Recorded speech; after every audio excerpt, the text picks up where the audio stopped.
La convención anual y Expo Aneas constituye desde hace más de 3 décadas el principal foro de encuentro a nivel nacional y uno de los más relevantes en América Latina para los prestadores de servicios de agua potable, alcantarillado y saneamiento.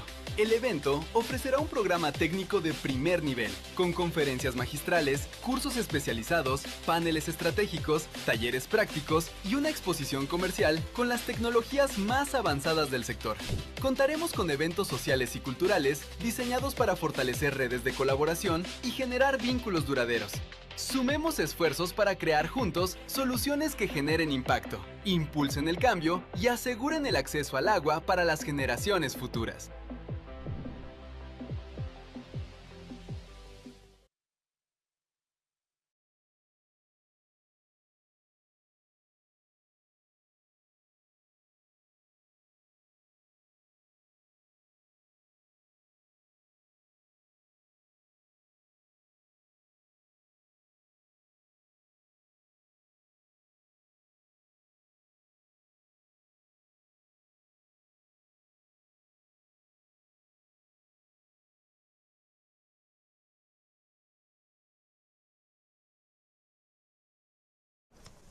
¿Qué tal? Muy buenos días, sean bienvenidas, bienvenidos todos y todas ustedes a este webinar el día de hoy denominado Reduciendo metano desde las aguas residuales, oportunidades climáticas en México.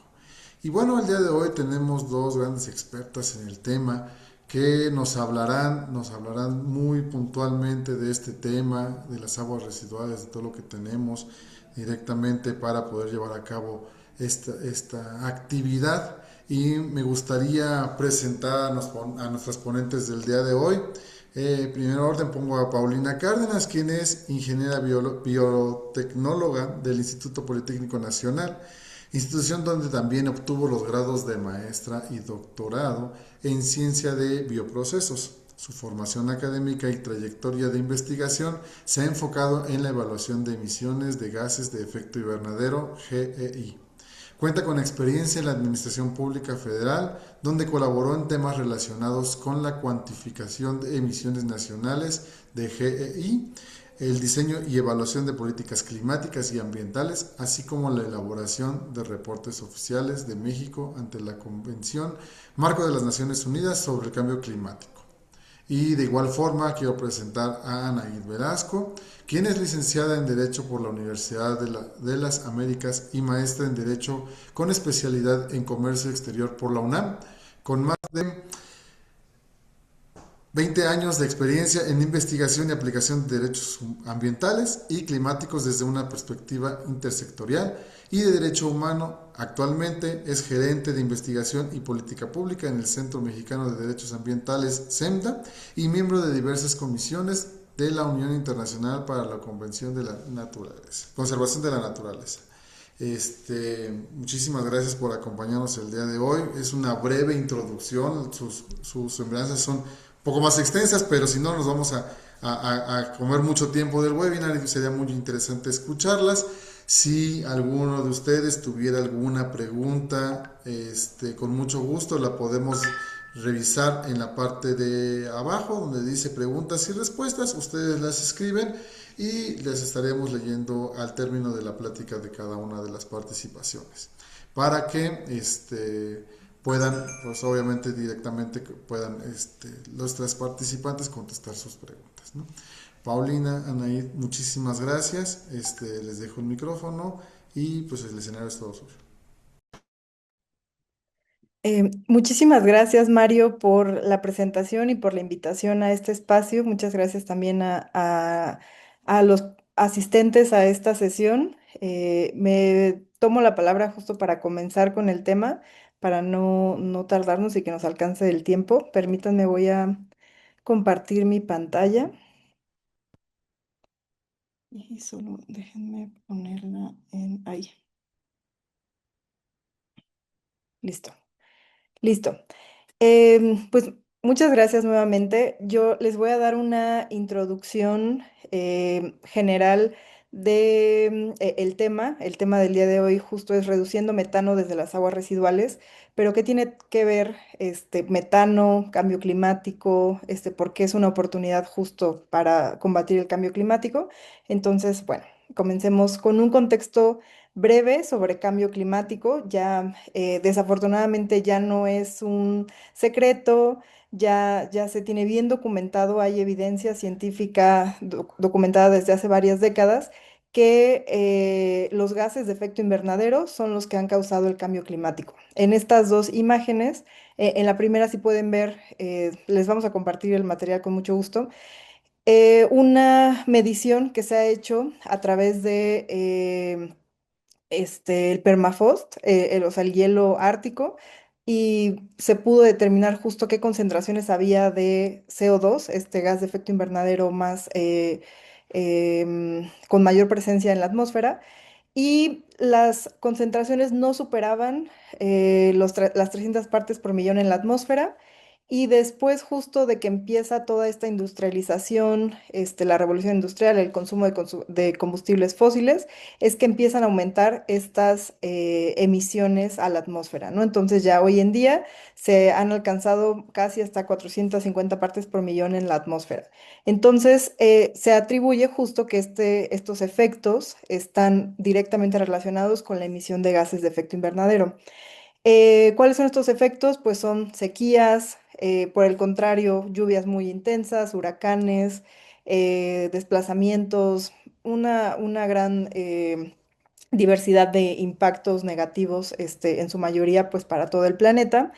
¿Cuáles son estos gases de efecto invernadero? Los principales justos son el dióxido de carbono, como ya les mencionaba, el CO2, el metano, que es CH4, óxido nitroso, y hidrofluorocarbonos, los famosos gases F o HFCs. Son principalmente, o más bien son los gases de efecto invernadero asociados a el cambio climático. Y además están estrechamente vinculados pues a las actividades humanas, ¿no? Todo el sistema de producción energética, la extracción de petróleo y gas, la producción de electricidad, el transporte, sistemas de consumo, sobre todo el tema de alimentos, por ejemplo, en la agricultura y la ganadería, y del tema que nos atañe el día de hoy, manejo de residuos y aguas residuales, ¿no? Principalmente aguas residuales. Entonces, bueno, muy general el tema. Específicamente entonces, hablando de metano, ya les decía que es también un gas de efecto invernadero, pero el metano resulta ser que es un hidrocarburo. Es el hidrocarburo más simple que conocemos, es, digamos, lo más, es solamente una molécula de carbono con cuatro átomos de hidrógeno. Y además, al ser un hidrocarburo, pues es justamente un vector energético, ¿no? O sea, tiene esa particularidad que podríamos ocuparlo también para diversas actividades con fines de aprovechamiento energético, ¿no? Producción de electricidad, consumo para vehículos, consumo para motores. Entonces, ahí es su interés o el interés que en muchos casos se le pone. Es un gas incoloro, inodoro y más ligero que el aire, por lo cual se volatiliza más rápido, se sube más rápido a la atmósfera. Y además, ya les mencionaba, es un gas de efecto invernadero, pero es más potente que el CO2. Les decía que el CO2 es el gas con la mayor presencia a nivel global en la atmósfera, pero el metano ocupa el segundo lugar, ¿no? O sea, ya las emisiones han crecido bastante, las fuentes que lo generan, ahorita lo comentamos, pues también han crecido, y eso lo coloca justo en el segundo lugar. ¿Cuál es la particularidad también de ese segundo lugar? Es que es alrededor de 28 veces más potente que el dióxido de carbono en términos de absorción de radiación solar o de calor. Es decir, si emitimos una tonelada de dióxido de carbono y una tonelada de metano, el metano nos va a retener 28 veces más el calor, ¿no? Digamos que tiene de capacidad. Esto en un horizonte de 100 años.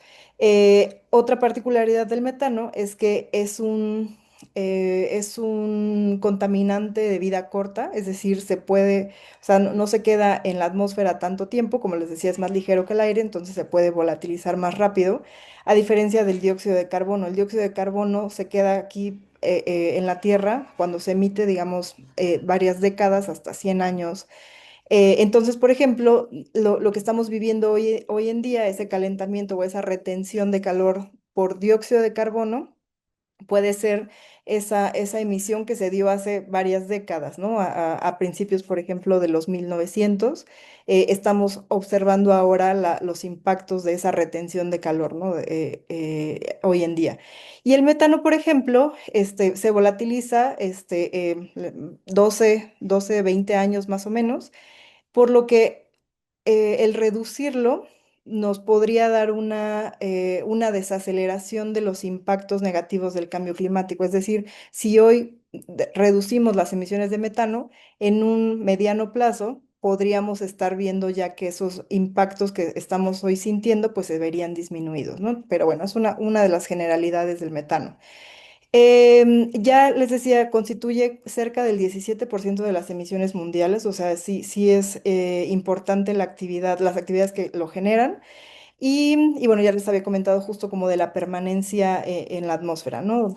Es un contaminante climático también de vida corta, ¿no? Y asociado también justo a ser un precursor del ozono. El ozono es otro gas que tiene, sí, una retención de calor, pero propiamente más bien está ligado a temas de salud, porque en concentraciones relativamente más bajas que lo que puede estar en la atmósfera de metano o de dióxido de carbono, el ozono sí puede llegar a ser nocivo para la salud, tiene impactos en las vías respiratorias y casi principalmente pues justo altera pulmones, altera la respiración y demás. Entonces, fuertemente relacionado el ozono, con la emisión de metano, ¿no? También, entonces, bueno, general.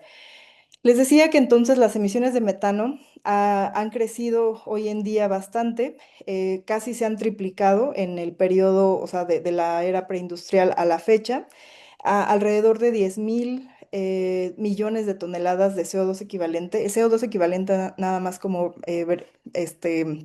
notación, son las unidades en las que podemos reportar las emisiones de gases de efecto invernadero para poder sumar metano, dióxido de carbono, óxido nitroso, gases F, ¿no? Entonces es la unidad con la cual se reporta.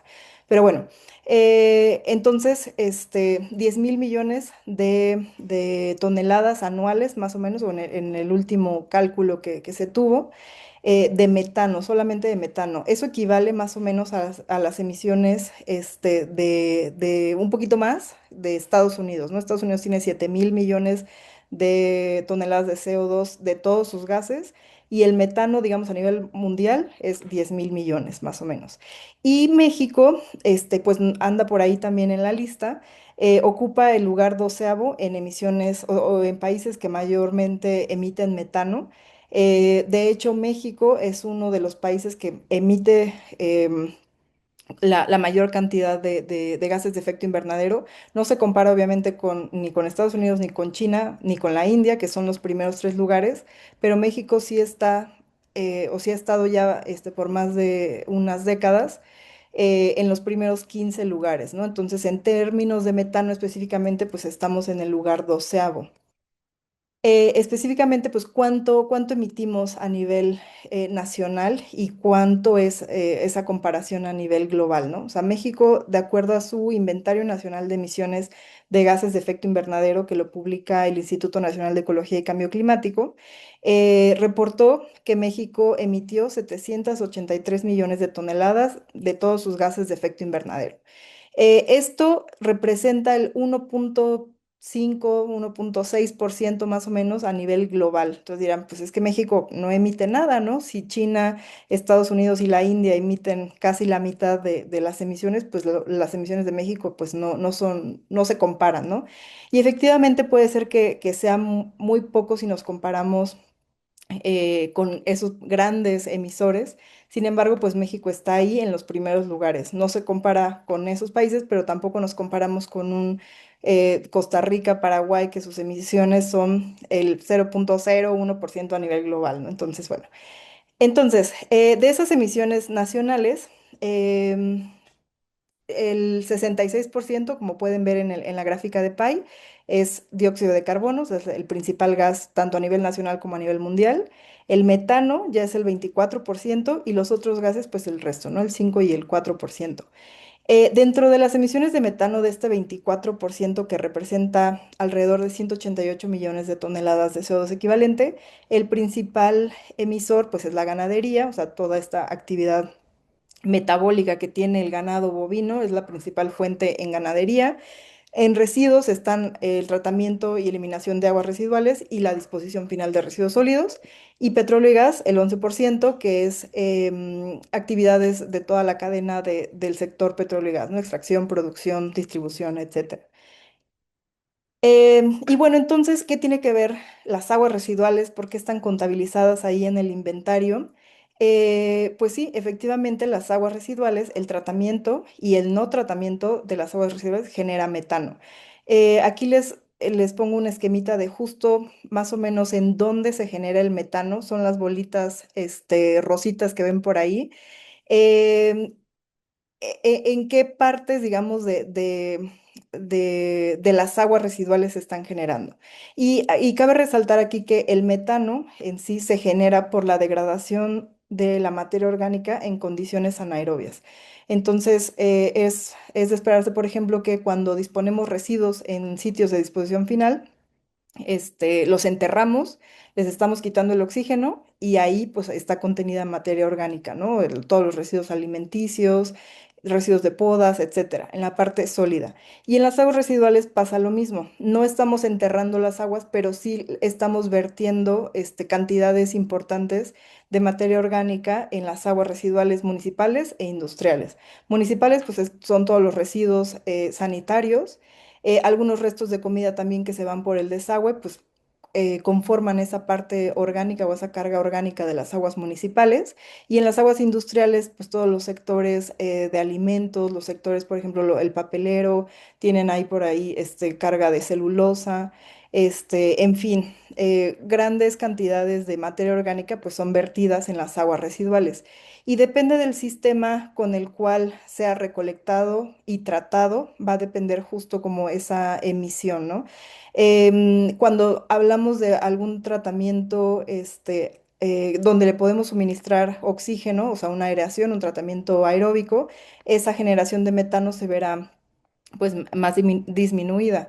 Sin en cambio, en tratamientos donde favorecemos justo esas condiciones sin oxígeno, pues obviamente estamos propiciando la generación de metano, ¿no? En el caso, por ejemplo, cuando no hay un tratamiento y llegan a un cuerpo de agua y estas se quedan estancadas, por ejemplo, ahí también, o sea, toda esa materia orgánica se empieza a degradar en condiciones anaerobias, al no haber una aireación constante, como sí lo puede haber en un tratamiento aeróbico, y eso nos va a propiciar justamente metano, ¿no? Entonces, de forma muy general, les dejo como este esquemita. Y brevemente, justo, pues, ¿qué estamos haciendo para combatir el cambio climático? Hay algunos acuerdos que creo que Anaid justo les va a comentar un poco más al respecto. A mí me gustaría comentarles uno de los más importantes, que es el Acuerdo de París. Este Acuerdo de París se firmó o se adoptó en 2015 en la COP 21. eh, y representó justamente o más bien representa el más importante porque incluye ya a todos los países. Anteriormente había habido esfuerzos entre países, pero no se había incluido a todo el mundo. Este acuerdo ya incluye a 194 partes o países. Donde todos concluyen que, pues sí, hay que hacer algo para reducir las emisiones y no solamente acciones que reduzcan las emisiones como dejar los combustibles fósiles, tener o sea, como hábitos más sustentables. No, más bien también abre la puerta para financiamiento, para esa movilización de recursos, para apoyar a países que tienen menor infraestructura para combatir el cambio climático. Habla también de adaptación, de temas sobre todo de pérdidas y daños, de cómo el cambio climático ha impactado de manera diferenciada a muchos sectores en el mundo. Habla también justo como de esta em, inclusión de países que históricamente no han emitido grandes cantidades de emisiones, pero están siendo impactados por estos efectos del cambio climático. Y pues bueno, también atiende como a esa diferenciación, ¿no? de circunstancias entre países. Entonces es el acuerdo. Y un componente importante del Acuerdo de París es que los países firmantes se comprometen a reducir sus metas independientes o diferenciadas de otros países, ¿no? Entonces, esas metas son las llamadas contribuciones determinadas a nivel nacional o las NDCs. Son documentos que se envían a la Convención Marco de Naciones Unidas para el Cambio Climático, que es esta componente de la ONU, específicamente que atiende cambio climático. Y en el Acuerdo de París se firma, o sea, se accede, más bien se acuerda que los países van a reducir emisiones a través de su NDC, que es este documento donde establecen cómo lo van a hacer. Este documento en particular se estipula que debe de actualizarse cada 5 años, se debe de evaluar justo el avance, se debe de transparentar cómo se están haciendo las estrategias y cada 5 años se reporta este nuevo documento buscando que la meta que se propuso en 2015 pues sea progresiva, ¿no? O sea, que no se retroceda en decir, bueno, pues si ya me había comprometido a disminuir el 22%, no puedo entregar mi siguiente NDC, diciendo que ya voy a reducir 10%, ¿no? O sea, se busca que sea progresiva. En esta última NDC que se entregó en 2025, se fijó una meta de reducir a 2035 entre 364 y 404 millones de toneladas de CO2 que componen a todos los sectores. Entonces, por ahí la contribución del sector residuos, que donde entra el sector de aguas residuales, eh, contribuiría más o menos entre el 14% según lo establecido en la NDC, que también está establecido en la Ley General de Cambio Climático, ¿no? Entonces, nada más por mencionar justo como este instrumento de política climática que tiene el país para reducir las emisiones. Y ahí específicamente, bueno, no tan específicamente, quiero aclarar, se establecen algunas estrategias para reducir metano desde las aguas residuales, ¿no? Entonces, ¿cómo estamos en México? Decir, bueno, pues ya sabemos o sea, cuántas emisiones generamos. Es una estimación, digamos, que tiene una incertidumbre atribuible, pero bueno, nos da un panorama de qué tenemos, pero justamente creo que se puede contrastar con la situación del país en términos de la infraestructura y de la actividad de aguas residuales, ¿no? Aquí les muestro nada más como un esquema sobre cómo estamos en términos de tratamiento, o sea, generación, tratamiento y desecho de aguas residuales, ¿no? En general tenemos dos vertientes que serían las aguas municipales y las aguas industriales. Y aquí también me gustaría hacer un paréntesis en decir que es información que publica la Conagua, que sé que se alimenta en gran parte de la información que ustedes le proveen a la Conagua, entonces hacemos como este análisis de ver, pues, o tratar de construir este balance nacional de aguas en términos de cuánto se estaría generando, cuánto se está recolectando a través del alcantarillado público o de otros medios y cuánto va a un tratamiento y además, independientemente de que reciba un tratamiento, qué tipo de tratamiento recibe, ¿no? Se busca para reducir las emisiones de metano, pues que sean tratamientos aeróbicos. Eso disminuye la cantidad. Hay pequeñas, o sea, puede haber pequeños lugares durante el tratamiento de aguas, que sea por lodos activados o un sistema de aireación mecánica, etcétera, donde a lo mejor pues no esté completamente homogeneizado, no esté completamente aireado, entonces habrá pequeños ecosistemas donde se dan estas condiciones y habrá emisiones de metano, pero bastante menores en comparación con un sistema de tratamiento anaerobio, ¿no? Entonces, bueno, nada más retomando como este esquema.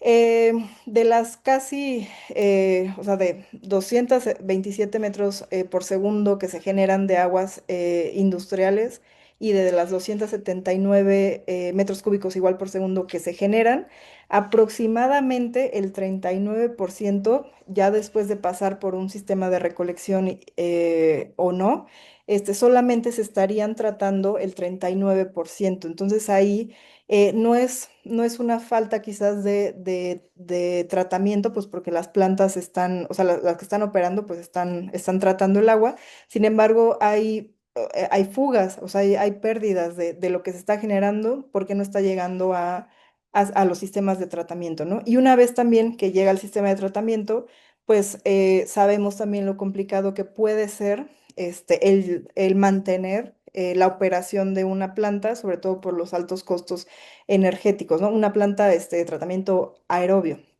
Entonces, hemos, o más bien hemos revisado justo que algunas plantas que estaban especializadas o estaban enfocadas a un tratamiento aerobio por falta de mantenimiento, falta o paros en la operación, etcétera, algunas otras cuestiones que ustedes conocerán mejor, pues pasa de ser un tratamiento aerobio a ser un tratamiento anaerobio. Entonces, pues ahí estamos generando o propiciando estas emisiones de metano, porque sabemos que independientemente de si se recolectan o no, si se tratan o no, la carga orgánica que viene con las aguas, pues es significativa, ¿no? Entonces, en donde esté, pues se puede estancar, se puede a lo mejor mover un poco, pero pues se va a estar degradando esa materia orgánica contenida en las aguas y pues nos va a estar propiciando el metano, ¿no? Entonces, nada más son ahí un poco el panorama que tenemos. En términos ya específicamente de lo que emitió o lo que se cuantificó del sector de aguas residuales que compone a municipales e industriales, el inventario reportó 23,8 millones de toneladas de CO2 de metano, o sea, solo de metano, y casi el 60% de estas 23 son referentes a aguas industriales. Em, eh, y además, o sea, no solo aguas industriales, sino aguas industriales no tratadas. Entonces, eh, qué importante es identificar justo en dónde están estas aguas o estas plantas, más bien, dónde se están generando estos caudales industriales, a dónde están llegando y por qué un gran porcentaje pues no se está tratando. Y como parte del Observatorio Mexicano de Emisiones de Metano, nos dimos a la tarea de desagregar esta información, porque si bien el inventario nacional se reporta año con año o con una periodicidad de entre 2 y un año, no nos dice punto por punto o quiénes son como estos actores que están generando las emisiones. Entonces, como gracias a que la Conagua y a que o sea, ustedes contribuyen en gran parte a construir esos inventarios de plantas de aguas municipales e industriales, existe la información pues desagregada por planta. Entonces, nosotros nos dimos a la tarea de estimar esas emisiones planta por planta, las colocamos en un mapa a nivel municipal y estatal y están disponibles en la página del observatorio, que estamos por actualizarla porque esta información es 2022, ya tenemos la información a 2024 procesándose para poder realizar la actualización. Y bueno, nada más comentarles justo que está ahí disponible por si a alguien le interesa saber eh, o sea, cuál es la cuantificación que hemos hecho de alguna planta en específico. Y además, bueno, pues la tenemos acomodada por municipio, por planta o por estado, según sea el caso. Y bien, entonces, pasando un poco de como este panorama de la información que tenemos, que también a veces es difícil encontrarla, pues están estas estrategias de mitigación y finalmente pues las barreras, ¿no? que podemos hacer. Algunas de las medidas más, por decirlo, populares o más comunes, ya se han documentado en la NDC, en documentos que hemos hecho desde Iniciativa Climática de México, como parte también de escenarios de descarbonización nacional o la propia Conagua han hablado justo de medidas sobre todo, por ejemplo, en el incremento de la cobertura del tratamiento, ¿no? Pues tener mayor capacidad de tratamiento a nivel nacional, tanto para las aguas municipales como las industriales. Sobre todo, pues una vez que ya tenemos nuestra planta andando, tratar de aprovechar el biogás que ahí se genera, que el biogás es o sea, es 50, 60, hasta 80% metano, ¿no? Y la otra fracción, pues puede ser dióxido de carbono o algunos otros gases. Pero un componente principal en el biogás, pues es el metano. Y ya comentábamos que el metano, pues tiene este componente energético que puede ser utilizado para, para diversos usos, ¿no? Y qué importante es que a lo mejor no lo dejemos escapar. Número uno, lo podemos aprovechar energéticamente y número dos, pues si no lo podemos aprovechar, aunque sea quemarlo en estos quemadores o chimeneas que hay en algunas plantas o en sitios de disposición final de residuos sólidos, pues quemarlo para que en lugar de que se emita como metano, se emita como CO2 y ya habíamos visto que tiene un menor potencial de calentamiento, ¿no? Y por ejemplo, o sea, una de las medidas, o sea, la última, sustitución de sistemas anaerobios por sistemas aeróbicos. La gran mayoría de las plantas operan, o según los registros de Conagua, son de sistemas aeróbicos. Sin embargo, pues sí, la cantidad de metano por a lo mejor no cuidar las condiciones de aireación, pues se puede convertir a un sistema anaerobio, ¿no? Pero bueno, son algunas de las estrategias o sea, que más se mencionan en documentos y en estudios para mitigar el metano en el tratamiento de aguas residuales. Y nada más también aquí rápidamente comentarles que sí hay algunas plantas que ya tienen esos sistemas de aprovechamiento. Solamente identificamos ahí en la búsqueda de información 9 plantas que cuentan con aprovechamiento energético. En conjunto generan alrededor de 32 megawatts o sea, de electricidad, justamente por el aprovechamiento de este biogás que se genera, ¿no? Entonces lo están conduciendo hacia motogeneradores y ahí producen electricidad. Entonces, bueno, nada más destacar de la cantidad muy grande de plantas, o sea, de número de plantas, y que quizás muchas también quizás son pequeñas y otras tienen un volumen más amplio de tratamiento, que podría ser susceptible a lo mejor de aprovechamiento del biogás que se está generando ahí, ¿no? Entonces, bueno, les dejo como esta información y ya solamente para terminar, para no comerme el tiempo.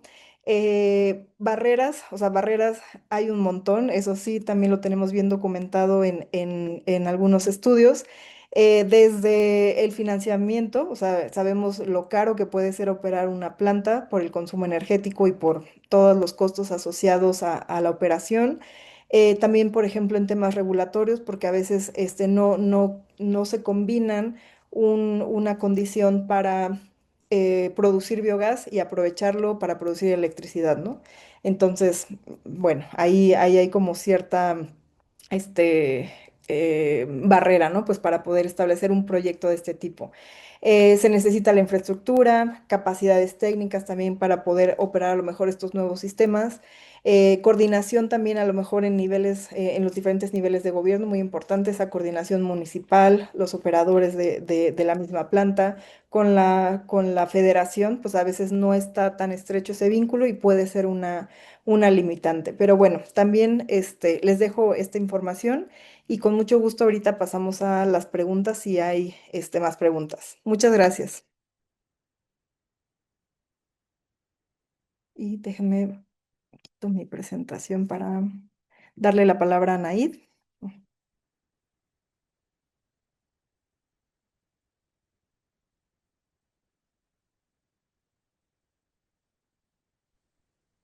Listo.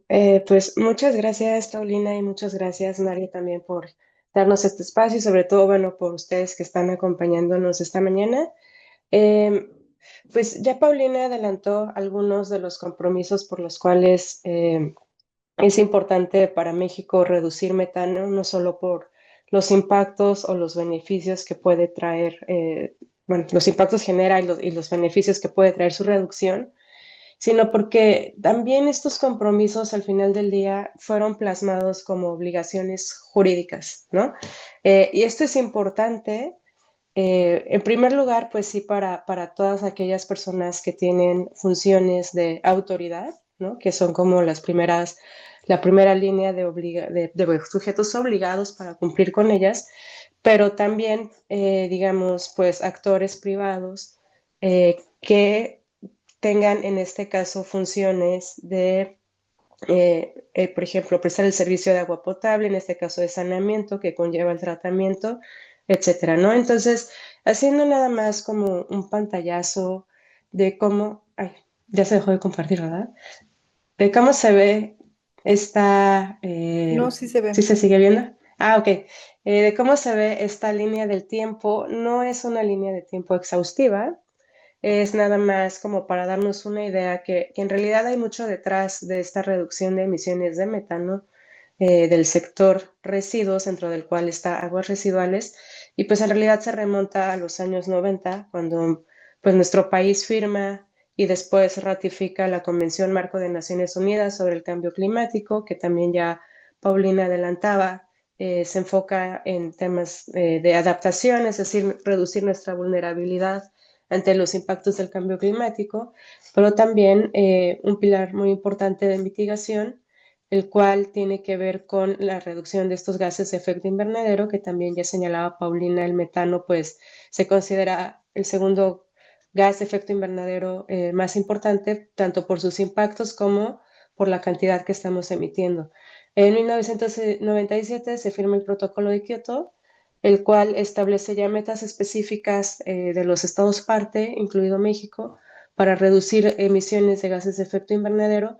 Y algo que es muy interesante del protocolo de Kioto y que se relaciona con nuestra charla esta mañana, tiene que ver con la forma en cómo en este tratado internacional se previó que se tienen que reducir estas emisiones, y entonces se crearon unos instrumentos o unos mecanismos llamados justamente mecanismos de desarrollo limpio, los proyectos MDL, en los cuales los países en desarrollo, por ejemplo México, pero no únicamente, en realidad muchos países de América Latina, países de Asia y países de África, podían inscribir proyectos encaminados a reducir emisiones, y que estos proyectos pudieron ser financiados a través de dinero que venía de los países desarrollados, ¿no? Entonces era un esquema de cooperación en el cual países desarrollados aportaron recursos financieros y recursos tecnológicos a países en desarrollo,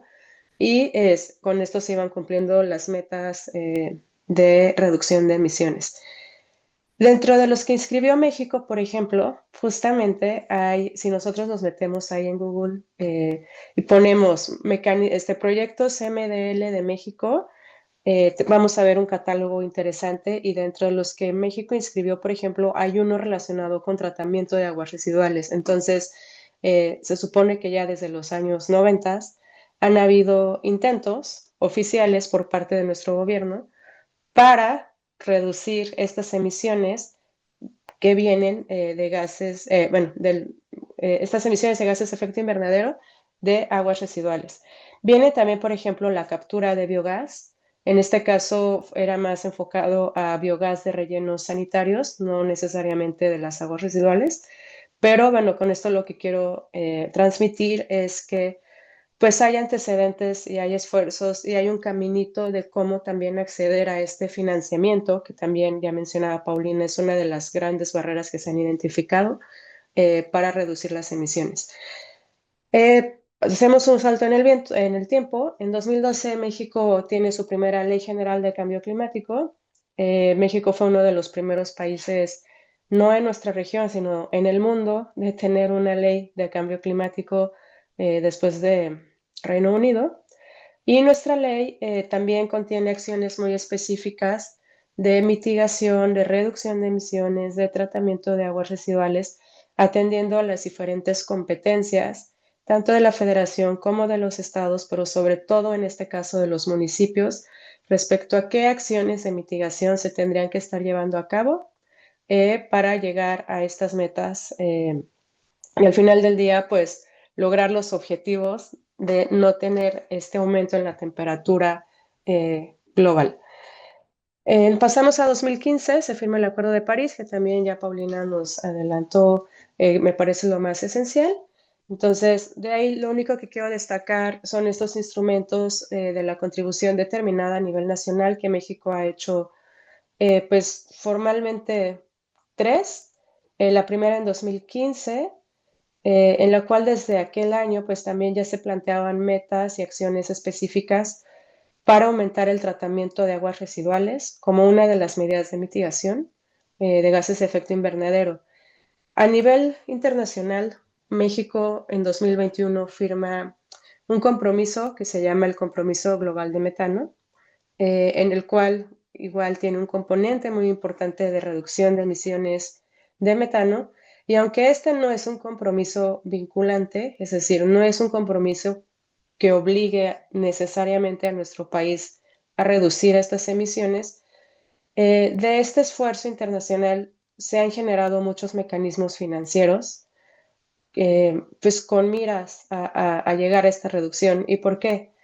Porque como por las características del metano y lo que ya señalaba Paulina, se ha identificado que reducir metano es como quitar, le han llamado el freno, ¿no? Es como quitarle el freno, o más bien ponerle un freno a la crisis climática por el costo-beneficio que tiene en reducir, en invertir en su reducción, y también por los efectos que en el corto plazo podemos ver en el calentamiento global.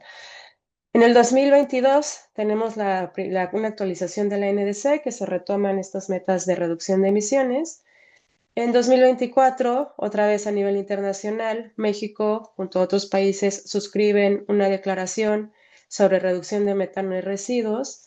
Apenas el año pasado también se actualiza esta contribución determinada a nivel nacional, en el cual se retoman otra vez acciones específicas para aumentar el tratamiento de aguas residuales, pero también hay un hito muy importante que tiene que ver con la emisión de esta Ley General de Aguas, que es una ley que se desprende de la reforma constitucional del 2012, del artículo 4, en el cual se reconoce el derecho humano al agua, también el derecho al saneamiento, y que conlleva obligaciones específicas a los municipios vía organismos operadores públicos o la concesión a organismos privados, ¿no? En términos no solo de proveer el servicio de agua potable, pero también en términos de llevar a cabo de manera efectiva el tratamiento de las aguas residuales. En este caso, pues del uso municipal y el uso doméstico. Entonces, aquí nada más ya lo dije, pero es tal cual lo que hemos identificado, cómo ha evolucionado estos compromisos de mitigación en la contribución determinada a nivel nacional. Y esto algo muy importante que les quiero decir es que no es letra muerta, o sea, no son solo aspiraciones, aunque en su nombre dice contribución determinada a nivel nacional y son compromisos voluntarios, su efecto jurídico en México no es necesariamente una aspiración. Son compromisos que pueden ser justiciables, son compromisos que pueden ser exigibles, son compromisos de los cuales podemos acceder a financiamiento nacional, pero sobre todo internacional vía mecanismos de cooperación para llevar a cabo estas transformas tecnológicas que nos permitan llevar a cabo, por un lado, tanto el tratamiento de aguas residuales como, si seamos, la captura de biogás para uso energético, para generar electricidad. Entonces, hay una constante, ya decía yo aquí, que desde el 2015 se prevé justamente la recuperación de metano y el tratamiento de aguas residuales. Entonces, bueno, eso está desde pues, ya 10 años, una década. Y la NDC del año pasado, pues una vez más identifica, por un lado, que el sector de residuos es el sector en el cual las emisiones de gases de efecto invernadero están creciendo más rápido. Ya también lo señalaba Paulina, no es necesariamente el sector que más emisiones genera, pero sí es el que crece más rápido. Entonces, eso genera un foco rojo, tanto a las autoridades nacionales como a nivel internacional. Y dentro del sector residuos, bueno, pues primero sí se identifican los residuos sólidos, típicamente los urbanos, es decir, los orgánicos, pero seguido por aguas residuales y por el tratamiento y eliminación de descargas municipales y también las industriales, ¿no? Bajo concesión de agua para uso industrial.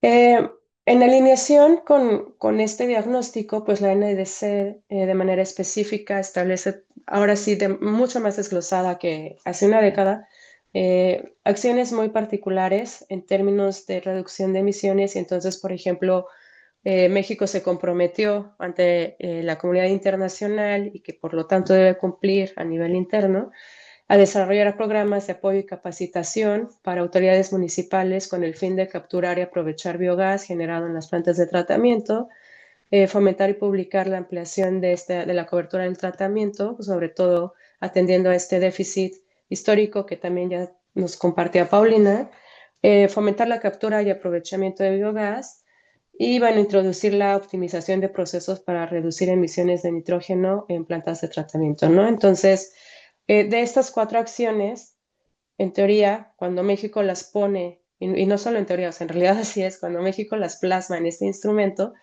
facilita el acceso a instrumentos de cooperación internacional de financiamiento.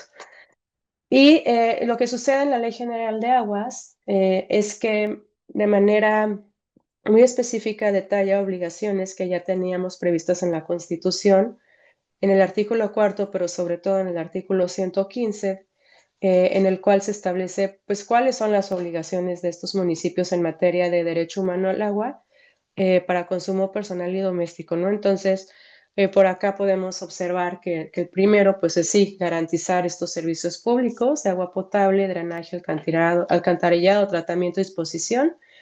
Pero esto, algo muy importante, es que lo hacen, o sea, si nosotros nos vamos a la fracción 3, de aquí que hice el screenshot, desde un enfoque de derechos o una perspectiva de derechos humanos, pero también un enfoque de género que sé que, por ejemplo, aquí en ANEAS han tenido una actividad un esfuerzo muy importante para insertar el enfoque de género en estas capacitaciones, pero también pues otros aspectos como principios de equidad, ¿no? Entonces, eh, esto es muy relevante en términos, si lo trasladamos al tema de crisis climática en un contexto de emergencia climática que ha sido declarada por Naciones Unidas, porque al final del día, pues todos estos impactos que tiene el aumento de temperatura, pues se traducen en posibles violaciones de derechos humanos, ¿no?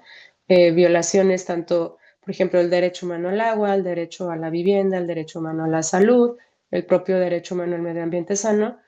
Y si consideramos que los derechos humanos son interdependientes, es decir, no solo se afecta a uno cuando sufrimos un impacto, pues si nos ponemos en realidad creativos y creativas, podemos ir viendo una gran cantidad de derechos humanos afectados. Entonces, esto en realidad no es exhaustivo y también ya voy a ir apurándome por el tiempo, pero ¿qué es lo que vemos en el marco jurídico vigente en México respecto a las aguas residuales? Entonces, hay un enfoque de prevención que está tanto en la Ley General del Equilibrio Ecológico, en la Ley de Aguas Nacionales, en el cual pues se enfoca mucho a evitar la contaminación. Metano es también no solo un gas de efecto invernadero, se considera una sustancia tóxica contaminante. Entonces, pues hay un enfoque, o tendríamos que tener este enfoque de prevenir estas emisiones de metano. Hay también un aspecto de control en términos de las descargas de aguas residuales, que incluso viene desde un mandato constitucional del artículo 27, eh, una obligación de tratamiento, ¿no? Es decir, sabemos que una persona interesada en acceder a una concesión de agua no puede acceder a la concesión si no declara o si no solicita su permiso de descarga de aguas residuales, lo cual implica un tratamiento, ¿no? Una obligación jurídica de tratarla. Y bueno, en años más recientes hay un enfoque de reutilizar el agua tratada cuando sea viable y seguro. Esto sobre todo bajo un enfoque de economía circular, que no lo puse atrás, pero bueno, también ya tenemos una ley general de economía circular que dentro de otras cosas, pues busca por ejemplo, eficientar el uso de estos recursos naturales, ¿no? Entonces, lo que nosotros creemos es que, aunque sean estas bases, pues todavía falta poner tal cual una dimensión climática en términos de aguas residuales. Sin embargo, no es indispensable, o sea, sería bueno, pero ya tenemos buenas bases. Entonces, esto pues sería ampliar el enfoque. Actualmente hacemos un enfoque tradicional en el cual nos enfocamos a la calidad del agua, controlar las descargas y hacer previo tratamiento, pero dar un paso más, ¿no? Un enfoque integrado a llegar a la mitigación de metano, a la eficiencia energética. ¿Por qué? Por la captura de este biogás y por lo tanto llegar a esquemas de economía circular en donde hagamos este uso eficiente. CEPAL ha hecho varios estudios sobre la captación de metano de aguas residuales desde un enfoque sobre todo financiero. Entonces, ellos hicieron en 2022 este estudio en estas plantas de tratamiento que pueden ver en el mapa, que son 4, y ellos, bueno, entiendo que estuvieron en cercana comunicación con personas que operan estas plantas de tratamiento de aguas residuales.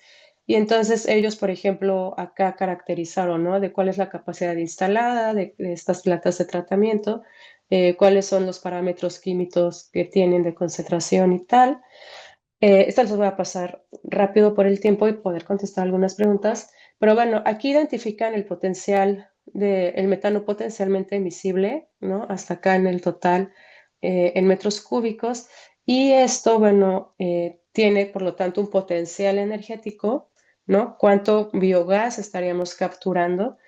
Y hacen números, ¿no? Entonces, hacen una evaluación financiera en las cuales pues sí, o sea, hay que decirlo como también ya muy bien señalaba Paulina, pues hay una inversión considerable al inicio cuando, por ejemplo, queremos hacer este aprovechamiento de metano para generar electricidad, ¿no? Entonces, por acá, por ejemplo, vemos que considerando estas 4 plantas de tratamiento residuales, una inversión inicial de aproximadamente poco más de 4 millones de dólares, con un año, pero hay unos años de recuperación de inversión con un horizonte de entre, pues, digamos 6 años, ¿no? Aquí dice 5,6, pues nos cerramos a 6 años para la recuperación de esta inversión.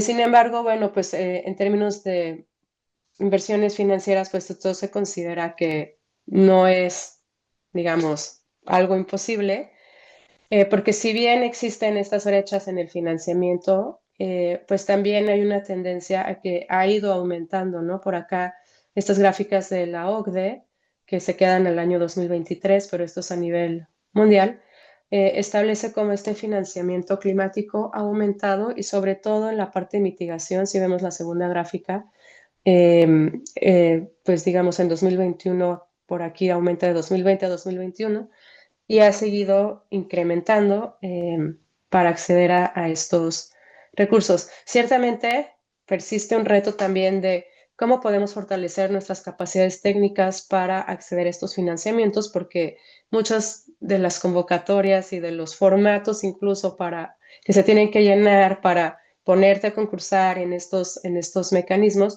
pues no son sencillos. Entonces se ha identificado esta área de oportunidad para generar esa capacitación, pero bueno, también ya hay esfuerzos importantes para que realmente se hagan, ¿no?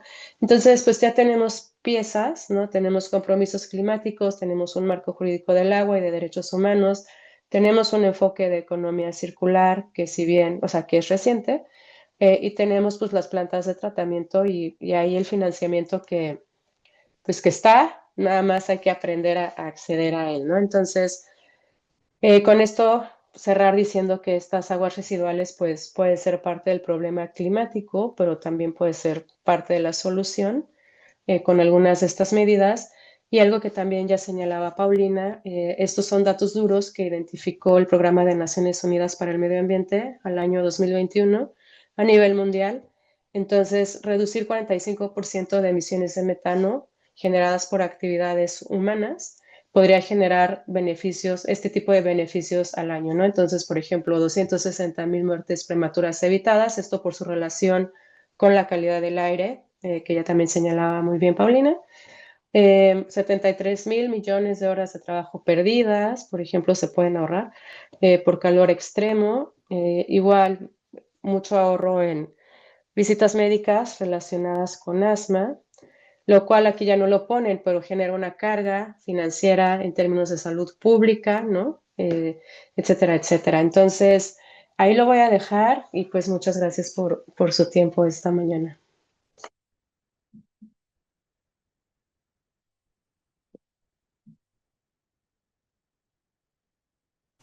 Muy bien. No, pues muchísimas gracias, la verdad. Este, agradecemos la apertura que hayan tenido con esta situación. El mostrarnos todos estos análisis, toda esta investigación a los organismos, bueno, les va a dejar detalle de todo lo que estaba viviéndose, y de hecho ya hay varias preguntas que tenemos aquí que me gustaría pudiéramos comenzar directamente con María Guadalupe, que dice: ¿a qué se debe que la industria ganadera en el país es la que más metano tiene? Si quieren, yo respondo. Ahí o sea, la generación de metano se da por el propio metabolismo del ganado bovino. O sea, estos gases, literal, o sea, que echan los animales, principalmente es metano. Y tiene que ver con que, o sea, tienen un sistema digestivo mucho más robusto, capaz de digerir materia orgánica, o sea, bueno, como fibras, que nosotros, por ejemplo, los humanos, pues no podemos, ¿no? O sea, todas las pajas, semillas, todo eso, pues requiere un sistema digestivo mucho más fuerte y es básicamente como un reactor anaerobio, lo que tienen en su sistema digestivo. Entonces, eso, un dato también ahí curioso es que muchos piensan que son los gases, que se echan las vaquitas, pero en realidad donde más metano se emite es por los eructos de las vaquitas. Em, y eso, o sea, si lo multiplicamos por la producción de ganado bovino a nivel nacional, miles, millones de cabezas de ganado se producen al año. Entonces, muy difícil controlar esa emisión, ¿no? Entonces, ahí se nos va una parte. Y otra que corresponde a menor cantidad es a las excretas, o sea, finalmente las excretas del ganado bovino y de todo, no solo del ganado bovino, ahí sí entran las demás especies.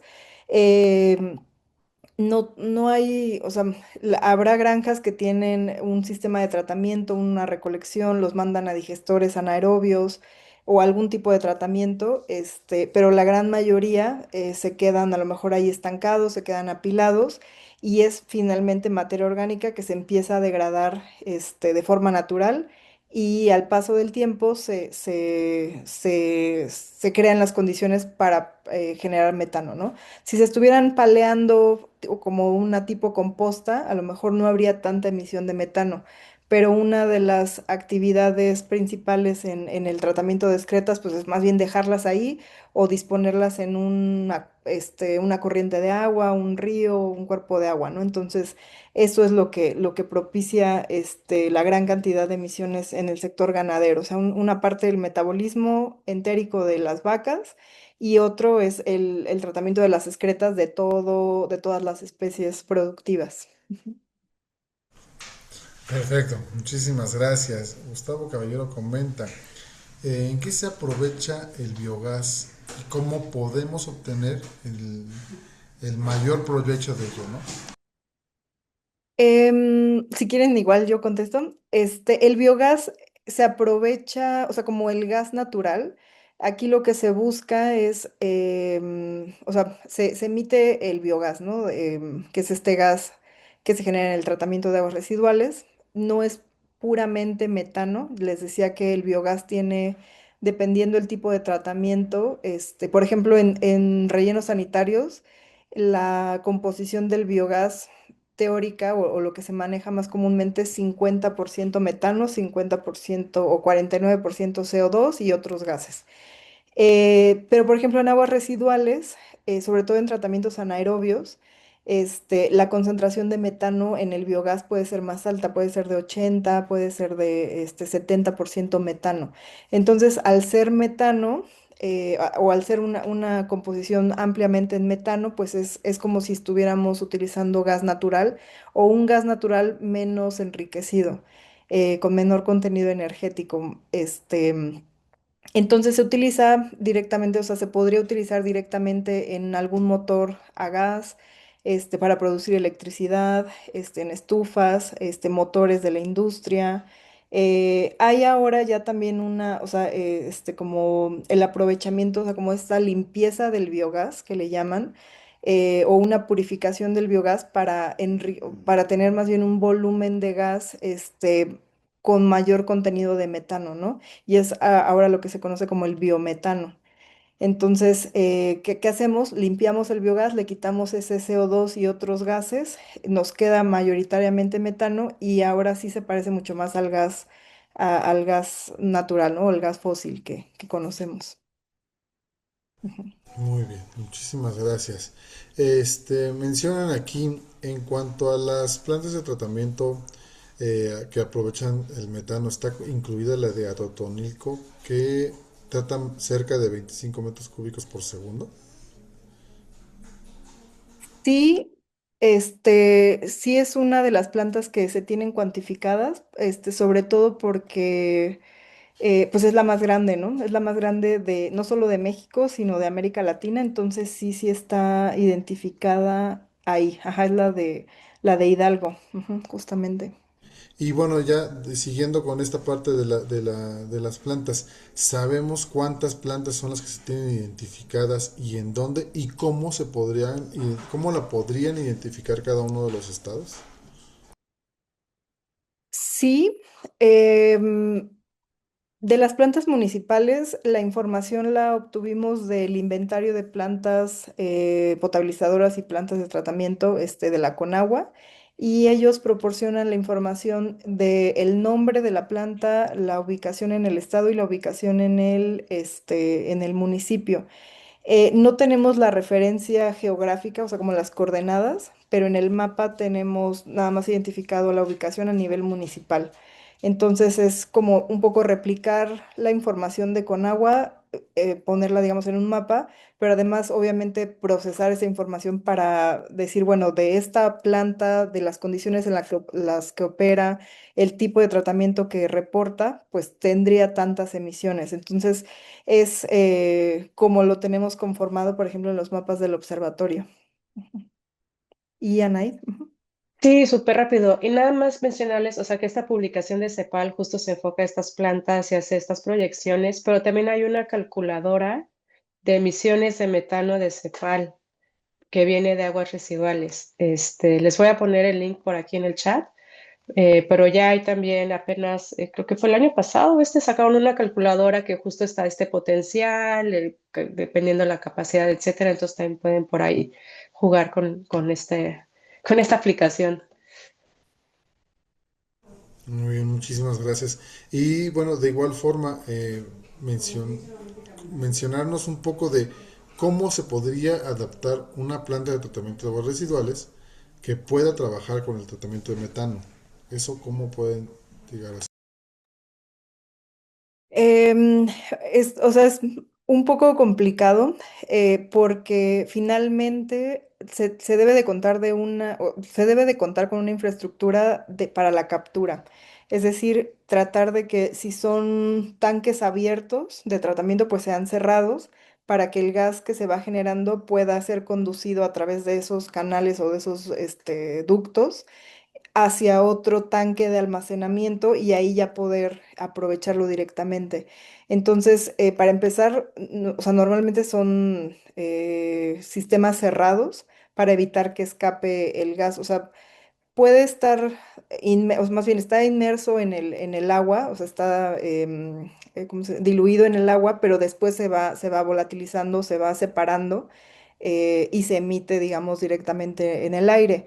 Entonces, de preferencia, bueno, no de preferencia, o sea, se deben de tener sistemas cerrados y estos sistemas cerrados que sean capaces de conducir ese gas a través de algunos ductos, a tuberías o etcétera, a un tanque separado de almacenamiento donde ahí ya se pueda conducir a su uso final. Entonces, Gracias. Y bueno, ya antes de cerrar con esta parte de preguntas, ya se nos pasamos un poquito del tiempo, quiero aprovechar, bueno, para comentar a toda la audiencia, vamos a tener precisamente un curso el siguiente mes, 29 y 30 de septiembre, con ellos directamente sobre aguas residuales y cambio climático, oportunidades para reducir metano en México.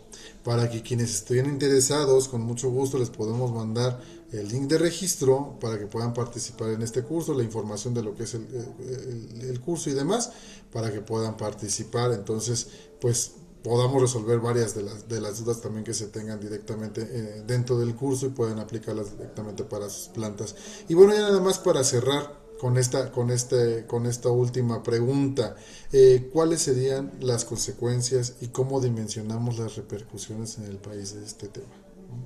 De, el aprovechamiento o no el aprovechamiento del metano y cómo la separación del mismo, qué tanto repercute y qué tanto beneficia, ¿no? Em, pues sí beneficia, o sea, sí beneficiaría bastante. O sea, hablábamos que el sector de aguas residuales, o sea, compuesto por estas dos fuentes, municipales e industriales, asciende al 13% de las emisiones nacionales. Entonces, mitigar ese 13%, digo, es bastante, o sea, puede resultar complicado, pero una buena parte podría lograrse, ¿no? Con estos sistemas de captura, de aprovechamiento. Y además también no solo, o sea, no solo reducir el impacto en los cambios, o sea, en los cambios o los patrones del clima, o sea, toda la parte climática, sino también quizás ese aprovechamiento puede reducir costos de operación. O sea, si aprovechamos energéticamente ese biogás o ese metano que estamos generando para el propio autoconsumo de la planta, o sea, autoconsumo eléctrico, por ejemplo, que se pudiera autoabastecer, pues ahí le pegaríamos también a la parte de costos. O si no se puede aprovechar ahí, a lo mejor pudiera buscarse un esquema para venderlo. Eso beneficiaría como a la planta en sí o al operador. Beneficios además pues sociales, ya les decía, no solo el impacto en el clima, sino en el tema también de que el metano es precursor del ozono y el ozono sí que nos causa cuestiones de salud importantes. O sea, por eso también hay contingencias. No solo los vehículos son los causantes de las contingencias que luego tenemos aquí en la ciudad, sino también hay otras fuentes y a veces esas fuentes pues no se visualizan como algunas que están muy presentes, ¿no? Pero pues eso también impacta, ¿no? Entonces, no sé, hay varios beneficios que se pueden atender, ¿no? Por la mitigación de metano en este sector. Perfecto, Paulina, muchísimas gracias. Y bueno, ya nada más, ¿algún correo electrónico donde se pudieran contactar con ustedes para poder tener alguna mayor información, más detalles al respecto de cómo tratar esta parte del metano, cómo poder aprovechar el biogás, etcétera, etcétera, donde pudieran tener dudas y cuestionamientos? Se los voy a agradecer y ya si me pueden ayudar con un mensaje de cierre, en conclusión de todo este proceso, se los voy a agradecer. Claro que sí. Yo les dejo mi correo ahí en el chat y también Anaid ya puso el suyo. De todas formas, por ahí les pasamos la presentación si la quieren. Ahí también vienen los datos. Y como mensaje de cierre es que nosotros em, generamos información, ponemos a disposición estudios y demás, pero qué mejor poder colaborar con ustedes como organización para mejorar la información que tenemos, ¿no? Precisar los cálculos, precisar a lo mejor estos estudios que a veces, no sé, pues que están muy fuera de rango. Quizás trabajar más estrechamente podría ayudar a precisar mucha de la información que generamos y finalmente, pues ustedes son quienes tienen información de primera mano, entonces nosotros encantadas de poder colaborar y poder poner más información a su disposición. Pues igual, además de esto que señalaba Paulina, pues mencionar que en realidad sí hay un importante, yo leía uno de los comentarios, ¿no? Se ve, o sea, si lo vemos desde incluso el enfoque de oportunidad de negocio, o sea, más allá de estos beneficios y los derechos humanos y el cumplimiento jurídico, pues incluso como oportunidad de negocio, también ya hay elementos importantes que muchas veces no conocemos y que esperamos profundizar justo en el curso de cómo acceder a estos financiamientos para hacer estas transformaciones y cerrar estas brechas y estas dificultades y al final del día pues tener un ganar-ganar, ¿no? Desde el punto de vista jurídico, o sea, no lo he visto tanto en temas de aguas residuales, pero sí de rellenos sanitarios. Muchas de estas obligaciones jurídicas ya se están, el incumplimiento se está traduciendo en amparos. Cada vez se están cerrando más rellenos sanitarios en el país, justamente por no cumplir con algunas regulaciones. Repito, no lo he visto ahorita en plantas residuales, pero eso no significa que no pueda pasar, ¿no? Porque al final del día sí hay todo un marco jurídico que genera mandatos muy claros en términos de este tratamiento y esta reducción de emisiones. Entonces, la idea de estos espacios es justamente trabajar de manera colaborativa para llegar a este escenario ideal en donde todos ganemos. Perfecto. Pues muchísimas gracias, Paulina. Muchísimas gracias, Anaid.